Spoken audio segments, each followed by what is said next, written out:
కలలో కన్నా అమాయక చక్రవర్తి అండి మన దేవుడు.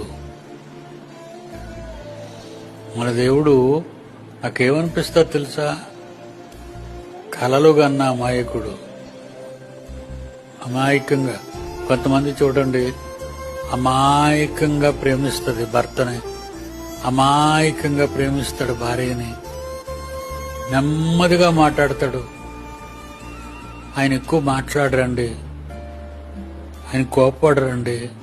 ఏ భార్య అయినా తన భర్త గురించి అలా చెప్పింది అనుకోండి, ఎంత ఆనందిస్తాం మనం, ఎంత మంచి భర్త.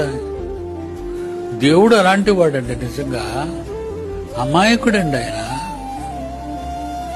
అమాయక ఇశ్రాయేలీల పట్ల ఆయన తీరు ఎలా చూపించాడో, ఎంత ప్రేమ చూపించాడో మీకు మళ్ళా నేను చెప్పనవసరం లేదు. అంత మంచివాడండి దేవుడు.